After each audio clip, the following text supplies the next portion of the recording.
مهگل شنیدم 80 تا غزل حفظه فقط، درسته؟ بله. از شاعرای مختلف. از شاعرای مختلف. مهگل چجوری شعرها رو حفظ می‌کنی شما؟ مامانم چند تا شعرها رو روی یه کاغذ دفتر می‌نویسن و بعد برای من شعرخوانی می‌کنن. من هر کدومشو که دوست داشتم و به دلم نشست به مامانم میگم اونو دوست دارم و بعد شروع به حفظ کردن می‌کنم. خانم عذرخواهی می‌کنم از شما. چجوری شما به دلتون میشینه یه شعر یا نمیشینه یه شعر؟ یعنی ریتم شعر رو کلمه های یه شعر رو دوست ندارم ولی کلمه های یه شعر رو معنی یه شعر رو دوست دارم. آها، یعنی شما به معنی اشعار توجه می‌کنی؟ بله. چه جالب. مادر بیا که ببوسمت ای زیبای جانم، بیا که بعد از تو نمیتوانم که بمانم، میخواهمت این ماه شبی تارم، من جست و کسی در سر و در دل ندارم، تو پاکترین ماهترین فرشته روی زمینی، برای قلب کوچک من تو بهترین. این شعر خودش بود جناب کرمی. شعر خودش رو خوند، به افتخارش دست بزنید. که خودش گفته بود. این اولین شعری که خودش گفته بود. بله. اولین شعری که حفظ کردی مال شاعر دیگه ای بود رو برای ما یادته بخونی؟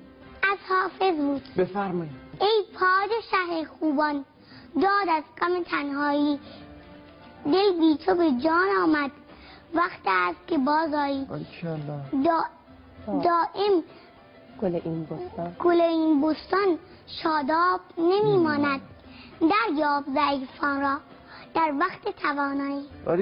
باریکلا یه بار دیگه تشویقش کنید. آفرین. روزانه بین 10 دقیقه تا 1 ربع ما شعرخوانی میکنیم. بقیه‌اش به زندگی عادی و به کاراش عادی، به شیطنت‌های کودکانه.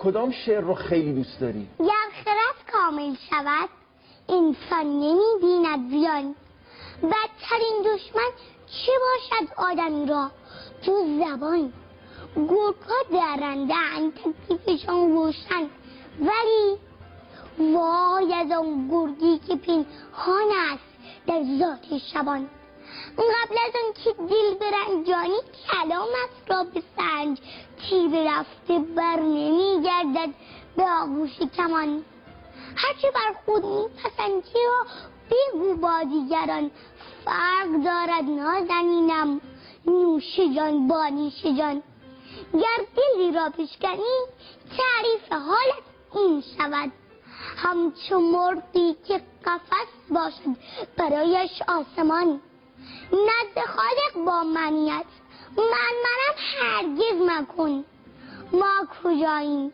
نقطه‌ای در ناکجای کهکشان. باریکلا، آفرین. دوست داری در آینده چی کاره بشی مهگل؟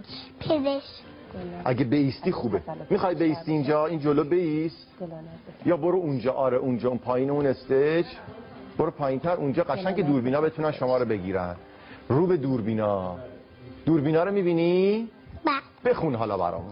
دلا نزد کسی بنشین که او از دل خبر دارد، به زیر آن درختی رو که او گلهای تر دارد، در این بازار عطاران مرو هر سو چو بیکاران، به دکان کسی بنشین که در دکان شکر دارد، به هر دیگی که می جوشد میاور کاسه و منشین، که هر دیگی که می جوشد در آن چیز دیگر دارد، نه هر کلکی شکر دارد، نه هر زیری زبر دارد، نه هر چشمی نظر دارد، نه هر بحری گوهر دارد، چراغ است این دل بیدار به زیر دامنش میدار، از این حال و هوا بگذر هوایش شروع شر دارد. دست شما درد نکنه. بگو بفرمایید. من فکر کردم اون حسن ختام شما بود. شعر کوتاهتون رو بفرمایید.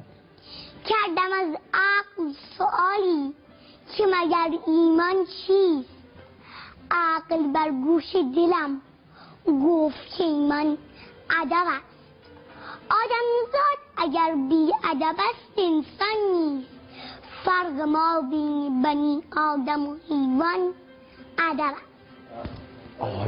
عالی. خیلی ممنونم از